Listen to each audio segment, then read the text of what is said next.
Kita beralih ke kasus hukum lainnya, Saudara. Tim Badan Pengawas Mahkamah Agung memeriksa kuasa hukum Dini Sera Alfrianti. Pemeriksaan terkait pelaporan 3 hakim Pengadilan Negeri Surabaya yang memvonis bebas anak mantan anggota DPR Ronald Tanur. Kuasa hukum dari Dini Sera menunjukkan sejumlah bukti soal kejanggalan putusan bebas Ronald Tanur. Di antaranya bukti rekaman CCTV di basement landmark lokasi Dini dianiaya Ronald. Tak hanya itu, kuasa hukum juga menunjukkan foto sejumlah luka di tubuh korban sebelum diotopsi di Rumah Sakit Dr. Sutomo. Langkah ini ditempuh untuk mencari keadilan atas putusan bebas 3 majelis hakim Surabaya atas Ronald Tanur.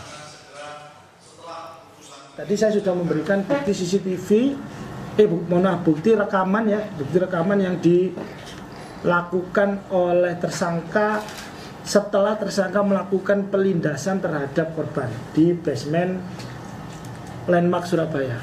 Itu dimana di situ menunjukkan bukti rekaman seolah-olah tersangka ini tidak mengenal korban, dan tersangka ini pada saat itu melihat korban yang sudah dilindas tergeletak, tidak segera memberikan pertolongan, malah mengaku tidak mengenal korban dan menertawakan korban. Itu yang saya berikan. Terus kemudian saya juga memberikan bukti foto-foto daripada korban sebelum dilakukan otopsi pada saat pertama kali ada di kamar mayat RSUD Dr. Sutomo. Foto-foto yang menunjukkan adanya bekas ban di lengan kanan korban dan memar-memar serta luka-luka yang ada di sekujur badan korban. Gitu. Sudah ada jurnalis Kompas TV Jack Roby yang memiliki laporan lengkap soal upaya hukum keluarga Dini Sera untuk mencari keadilan. Jack, untuk saat ini informasinya bahwa Badan Pengawas Mahkamah Agung telah memeriksa kuasa hukum dari Dini. Lalu seperti apa langkah selanjutnya dalam proses pengajuan kasasi?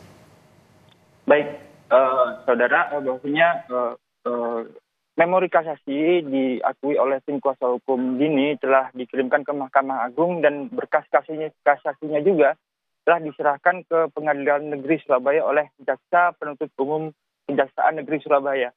Tim kuasa hukum berharap bahwa majelis hakim yang nantinya memimpin jalannya persidangan kasasi tersebut dapat objektif dalam memutuskan perkara dalam kasus meninggalnya Dini Sera Alfrianti yang diyakini meninggal karena tindak kekerasan dan bukan disebabkan oleh penyakit lambung ataupun imbas dari minuman keras, sebagaimana yang telah diputuskan oleh Majelis Hakim Pengadilan Negeri Surabaya sebelumnya yang dipimpin oleh Ketua Majelis Erentua Damanik dan 2 anggota majelis lainnya, yakni Mangapul dan Heru Handiono.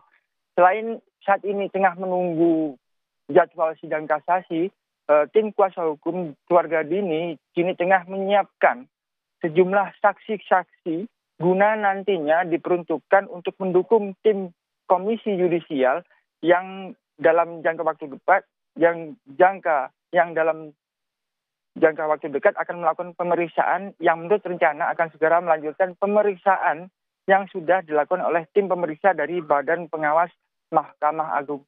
Gino. Oke, terima kasih atas laporan lengkap Anda, jurnalis Kompas TV Jack Roby dari Sidoarjo, Jawa Timur.